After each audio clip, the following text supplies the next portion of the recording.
2026 NEET examination crack ചെയ്യാൻ നമുക്കറിയാം medical സെക്ടറിൽ ഏറ്റവും പ്രാധാന്യമുള്ള എക്സാമിനേഷനാണ് നീറ്റ് എക്സാം. ഒരു ഓൾ ഇന്ത്യ വൈസോ സ്റ്റേറ്റ് വൈസോ മെഡിക്കൽ സെക്ടറിലെ അത് MBBS BDS മാത്രമല്ല, അലൈഡ് കോഴ്സുകൾ ഉൾപ്പെടെയുള്ള BSc നഴ്സിംഗ് ഉൾപ്പെടെയുള്ള മുഴുവൻ കോഴ്സുകൾക്ക് അഡ്മിഷൻ കിട്ടാൻ സിംഗിൾ എക്സാമിനേഷനാണ് നീറ്റ് എക്സാമിനേഷൻ.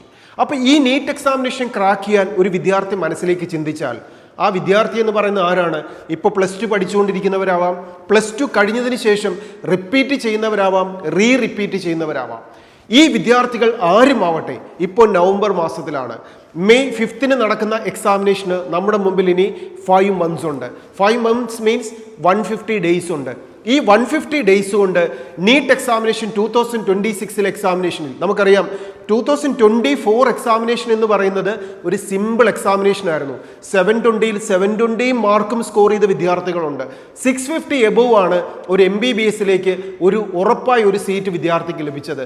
പക്ഷെ 2025 വന്നപ്പോൾ മോഡറേറ്റ് എക്സാമിനേഷൻ ആയിരുന്നു. അതുകൊണ്ട് തന്നെ 530 എബോവ് ആണ് ഒരു MBBSന്റെ സീറ്റിലേക്ക് വിദ്യാർത്ഥികൾക്ക് എത്താൻ സാധിച്ചത്. അപ്പോൾ ഈ ഒരു പാറ്റേണിൽ 2025 പാറ്റേണിലുള്ള ഒരു മോഡറേറ്റ് എക്സാമിനേഷൻ പാറ്റേൺ ആയിരിക്കും 2026 നമുക്ക് പ്രതീക്ഷിക്കാം. കാരണം ഒരു ഓൾ ഇന്ത്യ വൈസ് എക്സാമിനേഷൻ ഒത്തിരി ഡിഫിക്കൽട്ട് ആക്കാനും ഒത്തിരി സിമ്പിൾ ആക്കുന്നതിനേക്കാൾ വളരെ സിസ്റ്റമാറ്റിക് ആയിട്ടുള്ള ഒരു എക്സാമിനേഷൻ്റെ അപ്രോച്ച് എന്ന് പറയുന്നത് മോഡറേറ്റ് എക്സാമിനേഷൻ പാറ്റേൺ ആണ്. അതുപോലെ തന്നെ ആയിരുന്നു മുൻ വർഷങ്ങളിൽ കോവിഡിന് മുമ്പ് നീറ്റ് എക്സാമിനേഷൻ അല്ലെങ്കിൽ ഓൾ ഇന്ത്യ എക്സാമിനേഷൻസ് എല്ലാം നടന്നുകൊണ്ടിരുന്നത്. അപ്പോൾ ആ സെയിം പാറ്റേണിൽ തന്നെ 2026 എക്സാമിനേഷൻ വരുമെന്നുള്ള കാര്യത്തിൽ നമുക്കൊരു സംശയവും വേണ്ട. ഇനി എക്സാമിനേഷൻ ടഫോ ഈസി എന്തുമാവട്ടെ, നമ്മുടെ മുമ്പിലുള്ള ഈ 5 മാസം ഏറ്റവും മികച്ചതാക്കി മാറ്റാൻ, ഏറ്റവും കൃത്യമായിട്ട് പഠിച്ചു തീർക്കാനുള്ള ഒരു സ്ട്രാറ്റജിയാണ് നമ്മൾ ഇന്ന് മേക്ക് ചെയ്യാൻ പോകുന്നത്. എല്ലാ വിദ്യാർത്ഥികൾക്കും വേണ്ടത് അത് തന്നെയാണ്. വെറുതെ പഠിക്കുകയല്ല, സിസ്റ്റമാറ്റിക് ആയിട്ട് പഠിക്കണം. നമുക്കറിയാം ഒരു വിജയം നേടിക്കഴിയുമ്പോൾ വിദ്യാർത്ഥികളെ നോക്കി നാം പറയാറുണ്ട് അവർ എക്സ്ട്രാ ഓർഡിനറി ആണെന്ന്. ആ എക്സ്ട്രാ ഓർഡിനറി എന്നൊരു വാക്കിനെ നമുക്ക് രണ്ടാക്കാം, എക്സ്ട്രാ പ്ലസ് ഓർഡിനറി. ഒരു ഓർഡിനറി സ്റ്റുഡൻറ് എക്സ്ട്രാ ഓർഡിനറിയിലേക്ക് എത്തണമെങ്കിൽ ചെയ്യേണ്ട ഒന്ന് മാത്രമേ ഉള്ളൂ, എക്സ്ട്രാ ആഡ് ചെയ്യണം. അപ്പോൾ ഈ 5 മാസം നമ്മുടെ നോർമൽ സ്റ്റഡിയിൽ എന്തൊക്കെ എക്സ്ട്രാ ആഡ് ചെയ്യണം എന്നാണ് നമ്മളിവിടെ ചിന്തിക്കാൻ പോകുന്നത്. ആഡ് ചെയ്യേണ്ട 2 കാര്യങ്ങളാണ്. ഒന്ന്, മെൻ്റലി നമ്മൾ പ്രിപ്പയർഡ് ആവണം. 2, ഫിസിക്കലി നമ്മൾ പ്രിപ്പയർഡ് ആവണം. എന്താണ് ഫിസിക്കൽ പ്രിപ്പറേഷൻ എന്ന് പറയുന്നത്? നമുക്ക് വേണ്ട ടെക്സ്റ്റ് ബുക്കുകൾ എന്താണ് പഠിക്കേണ്ടത്? NCERT ടെക്സ്റ്റ് ബുക്കിൻ്റെ ഫിസിക്സ്, കെമിസ്ട്രി, ബയോളജി. അതിൽ ഫിസിക്സ് നമുക്ക് പഠിക്കാനുള്ളത് 28 ചാപ്റ്റേഴ്സ് ആണ് നമുക്ക് പഠിക്കാനുള്ളത്. കെമിസ്ട്രി നമുക്ക് പഠിക്കാനുള്ളത് 22 ചാപ്റ്റേഴ്സ് ആണ്. ഇനി സുവോളജി പഠിക്കാനുള്ളത് 17 ചാപ്റ്റേഴ്സും അതുപോലെ ബോട്ടണി പഠിക്കാനുള്ളത് 17 ചാപ്റ്റേഴ്സും. നമ്മൾ ടോട്ടൽ എടുത്താൽ 84 ചാപ്റ്റേഴ്സിൽ നിന്നാണ് നീറ്റ് 2026 ക്വസ്റ്റ്യൻ ചോദിക്കുക. ഈ 84 ചാപ്റ്ററിൽ നിന്നും നമ്മൾ എത്ര ക്വസ്റ്റ്യനാണ് അറ്റൻഡ് ചെയ്യേണ്ടത്? 180 ക്വസ്റ്റ്യൻസ് ആണ് നമ്മൾ ആൻസർ ചെയ്യേണ്ടത്. 180 ക്വസ്റ്റ്യൻസ് 180 മിനിറ്റ് കൊണ്ട് ആൻസർ ചെയ്യേണ്ട എക്സാമിനേഷൻ ആണ് നീറ്റ് എക്സാമിനേഷൻ. അപ്പോൾ നമ്മുടെ മുമ്പിൽ ഇനി എത്ര ദിവസങ്ങളാണുള്ളത്? 5 months, 150 days. അപ്പോൾ ഈ 150 ഡേയ്സിൽ 180 ക്വസ്റ്റ്യൻസ് ആൻസർ ചെയ്യാൻ പറ്റുന്ന രീതിയിൽ നമ്മളെ ഒന്ന് ഇംപ്രൂവ് ചെയ്യാൻ, നമ്മെ ഒന്ന് പ്രിപ്പയർഡ് ആക്കാൻ ഇനി നമുക്ക് വേണ്ടത് നമ്മുടെ മുമ്പിലുള്ള ഈ 5 monthsനെ ഇത് ക്രാക്ക് ചെയ്യാൻ പറ്റുന്ന രീതിയിൽ കൃത്യമായിട്ട് പ്ലാൻ ചെയ്ത് മുന്നേറുക എന്നുള്ളതാണ്. അപ്പോൾ അതിന് വേണ്ട പ്ലാനിങ്ങിൽ നാം ചെയ്യേണ്ട 3 ലെവലുകളുണ്ട്. നമ്മുടെ ടൈമിനെ കൃത്യമായിട്ട് സെപ്പറേറ്റ് ചെയ്തുകൊണ്ട് ഈ പോർഷൻസിനെ 3 ലെവലിലൂടെ കൃത്യമായിട്ട് കംപ്ലീറ്റ് ചെയ്യണം. അതിൻ്റെ ലെവൽ 1, ലെവൽ 2, ലെവൽ 3 ഈ 3 ലെവലിൽ എന്തൊക്കെയാണ് ചെയ്യേണ്ടത്? അതിൽ ഫസ്റ്റ് ലെവൽ എന്ന് പറയുന്നത് നമ്മൾ ടാർഗറ്റ് വയ്ക്കുക February 15 മുമ്പായി കംപ്ലീറ്റ് പോർഷൻസിൻ്റെ കോൺസെപ്റ്റിനെ ക്ലിയർ ചെയ്യും. എനിക്ക് പഠിക്കാനുള്ള NCERT ടെക്സ്റ്റ് ബുക്കിൻ്റെ 84 പോർഷൻസിൽ 84 ചാപ്റ്റേഴ്സിൽ ഓരോ ചാപ്റ്ററിലും ഇനി പഠിച്ചു തീർന്നത് ഏതൊക്കെ ഒരു പേപ്പറിൽ എഴുതുക. മൈ ഫിനിഷ്ഡ് പോർഷൻസ് ഒരു പേപ്പറിൽ എഴുതുക. ഇതെല്ലാം കംപ്ലീറ്റ് ആയ ചാപ്റ്റേഴ്സാണ്. ഇനി സെപ്പറേറ്റ് ഒരു പേപ്പർ എടുത്തിട്ട് അതിൽ മൈ പെൻഡിങ് പോർഷൻസ് എന്ന് എഴുതിയിട്ട് അവിടെ ഇനി തീർക്കാനുള്ള ചാപ്റ്ററുകളുടെ പേരെഴുതി വയ്ക്കുക. എന്നിട്ട് ഈ ഫിനിഷ്ഡ് പോർഷൻസ് എല്ലാം നമ്മൾ കൃത്യമായിട്ട് റിവൈസ് ചെയ്ത് പോകുന്നതിനോടൊപ്പം ഇനി പഠിച്ചു തീർക്കാനുള്ള പോർഷൻസ് ഈ ഫെബ്രുവരി 15-ാം തീയതിക്ക് മുമ്പായി തീരത്തക്ക രീതിയിൽ കൃത്യമായിട്ട് ക്ലാസ്സുകൾ അറ്റൻഡ് ചെയ്തും സംശയങ്ങൾ തീർത്തും സെൽഫ് സ്റ്റഡി ചെയ്തും മുന്നോട്ട് പോകണം. ഇനി പഠനം എങ്ങനെയാണ്, ഈ ഇത്രയും കുറച്ച് സമയം കൊണ്ട് എങ്ങനെ ഈ പോർഷൻസ് എല്ലാം പഠിച്ചു തീർക്കാം, ഇതിനൊരു കൃത്യമായ സ്ട്രാറ്റജി ഈ വീഡിയോ തീരുന്നതിന് മുമ്പായി നിങ്ങൾക്ക് തീർച്ചയായിട്ടും തരിക തന്നെ ചെയ്യും.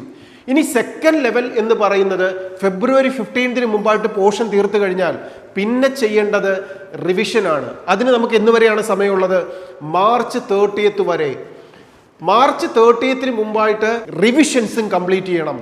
അപ്പോൾ ഈ പഠിച്ചു തീർത്ത കംപ്ലീറ്റ് പോർഷൻസിനെയും നാം എന്ത് ചെയ്യുക? മാർച്ച് 30-ന് മുമ്പായി വീണ്ടും റിവിഷൻ ചെയ്തു പോകണം. ഇനി റിവിഷൻ ഈസി ആക്കാൻ ഞാൻ എന്ത് ചെയ്യണം? എൻ്റെ പഠിച്ച കാര്യങ്ങളെല്ലാം എൻ്റെ മെമ്മറിയിൽ നിൽക്കുമോ? പരീക്ഷാ ഹാളിൽ കയറി 3 മണിക്കൂർ എക്സാം എഴുതുന്ന സമയത്ത് ഒരു ടെൻഷൻ വന്നാൽ ഇതെല്ലാം മറന്നു പോകത്തില്ലേ? അതിനൊക്കെ വേണ്ടത് ട്രിക്കാണ്. ആ ട്രിക്കുകളും നമ്മൾ ഈ വീഡിയോയിൽ തന്നെ ഡിസ്കസ് ചെയ്യും. നമുക്ക് മുന്നോട്ട് പോകാം. ദെൻ തേർഡ് ലെവൽ നമുക്കൊന്ന് ചിന്തിക്കേണ്ടത്, മൂന്നാമത്തെ ലെവൽ എന്ന് പറയുന്നത് മോഡൽ എക്സാമിനേഷൻസ് ആണ്. കൃത്യമായിട്ട് നമ്മുടെ മെയ് 5-ന്റെ പരീക്ഷ നടക്കുന്നത് വരെയുള്ള ഏപ്രിൽ മെയ് ഈ 2 മാസം നമ്മൾ എന്ത് ചെയ്യണം?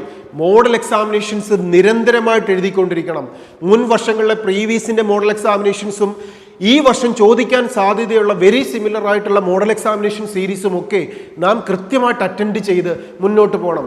ഇങ്ങനെ ലെവൽ വൈസ് തന്നെ ഒരു വിദ്യാർത്ഥി ഇനിയുള്ള 5 മാസത്തെ കൃത്യമായിട്ട് പ്ലാൻ ചെയ്ത് മുന്നോട്ട് പോവുക. ഇനി ഈ 5 മാസം കൃത്യമായിട്ട് പ്ലാൻ ചെയ്യുമ്പോഴും അതുപോലെ പോർഷൻസ് പഠിച്ചു തീർക്കുന്നതിനും റിവിഷൻ ചെയ്യുന്നതിനും മോഡൽ എക്സാമിനേഷൻ അറ്റൻഡ് ചെയ്യുന്നതിനുമൊക്കെ എന്താണ് ഞാൻ ചെയ്യേണ്ടത്?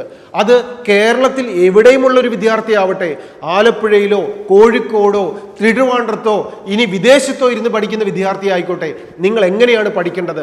ഒരു സ്ട്രാറ്റജി മേക്ക് ചെയ്യാൻ നിങ്ങളെ ഓരോരുത്തരെയും ഇൻഡിവിജ്വലി ആൽഫ അക്കാഡമി ഹെൽപ്പ് ചെയ്യും. നിങ്ങൾ ചെയ്യേണ്ടത് ഒറ്റ ഒരു കാര്യം മാത്രമാണ്, ജസ്റ്റ് ഒരു ഫോൺ കോൾ. അത് വാട്സപ്പിൽ നിങ്ങൾക്ക് ചെയ്യാം.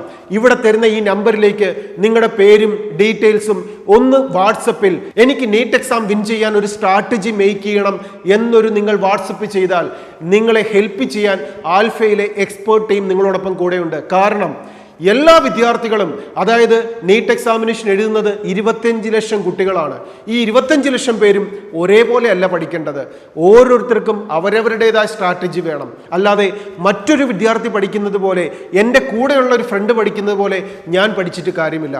ഞാൻ എവിടെ നിൽക്കുന്നു എന്ന് നിങ്ങളുടെ അധ്യാപകൻ നിങ്ങളെ കൃത്യമായിട്ട് അസസ് ചെയ്യും. നിങ്ങളുടെ പോർഷൻസ് നിങ്ങൾ എവിടെയാണ്, നിങ്ങളുടെ കോൺഫിഡൻസ് ലെവലിൽ നിങ്ങൾ എവിടെയാണ്, നിങ്ങളുടെ റിവിഷൻ പാറ്റേൺ എങ്ങനെയുള്ളതാണ്, നിങ്ങൾക്ക് ടൈം മാനേജ് ചെയ്യാനുള്ള കഴിവുണ്ടോ, ഇതൊക്കെ കൃത്യമായിട്ട് അസസ് ചെയ്തിട്ട് നിങ്ങൾക്ക് വേണ്ട ഒരു സ്ട്രാറ്റജി മേക്ക് ചെയ്തു. അപ്പോൾ വിദേശത്തോ ദൂരെയുള്ള വിദ്യാർത്ഥികളോ ആണെങ്കിൽ ആലപ്പുഴയിലെ കേരളത്തിലുള്ള വിവിധ സെന്ററുകളിൽ നിങ്ങൾക്ക് നേരിട്ട് വന്ന് പഠിക്കാം. അല്ലെങ്കിൽ നിങ്ങളെ ഓൺലൈനായും സപ്പോർട്ട് ചെയ്യാനും ആൽഫയുടെ എല്ലാ പ്ലാറ്റ്ഫോമും എക്സ്പീരിയൻസ്ഡ് ആയിട്ടുള്ള ടീച്ചേഴ്സിനോടൊപ്പം റെഡി ആയിട്ടുണ്ട്. ഇനി നമ്മൾ ചെയ്യേണ്ട ഒറ്റ കാര്യമാണ്, വിജയിക്കണമെന്നൊരു തീരുമാനം മനസ്സിൽ ഉറപ്പിക്കണം. എന്നിട്ട് ഈ 5 മാസം കൃത്യമായിട്ട് പഠിക്കാൻ ആൽഫ അക്കാഡമിയുടെ 2026 വിജയിക്കാനുള്ള സ്ട്രാറ്റജി മേക്കിംഗ് ക്ലാസ്സിലേക്ക് ഒരു പേഴ്സണൽ കൗൺസിലിങ്ങിന് വേണ്ടിയിട്ട് നിങ്ങൾ റെഡിയാകുക. ഒറ്റ ഫോൺ കോളിൽ നിങ്ങൾക്ക് വിജയിക്കാൻ വേണ്ട ഒരു സിസ്റ്റം, നിങ്ങൾക്ക് വിജയിക്കാൻ വേണ്ട ഒരു സ്ട്രാറ്റജി നിങ്ങളുടെ വിരൽത്തുമ്പിലെത്തിയിരിക്കും. നിങ്ങൾ വിജയം നേടിയ മടങ്ങുള്ളൂ. കാരണം ഹൈലി പ്രൊഫഷണൽ ആയിട്ടുള്ള ടീച്ചേഴ്സിൻ്റെ കഴിഞ്ഞ 25 ഇയേഴ്സായി ഏറ്റവും നല്ല വിജയം വിദ്യാർത്ഥികൾക്ക് പേഴ്സണൽ അറ്റൻഷനോടെ കൊടുക്കുകയാണ് ആൽഫ അക്കാഡമിയുടെ വിവിധ ക്ലാസ് റൂം പ്രോഗ്രാമുകളിലൂടെയും ഓൺലൈൻ കോച്ചിങ് ക്ലാസ്സുകളിലൂടെയൊക്കെ. ഇതിനൊക്കെ സർവീസുകൾ പ്രയോജനപ്പെടുത്തി നിങ്ങൾക്ക് വിജയിക്കാൻ സാധിക്കട്ടെ. ഇനി എങ്ങനെയാണ് പഠിക്കേണ്ടത്, എങ്ങനെയാണ് സിസ്റ്റം വയ്ക്കേണ്ടത് എന്ന പുതിയ വീഡിയോയുമായി നമുക്ക് വീണ്ടും ഡിസ്കസ് ചെയ്യാം. All the best.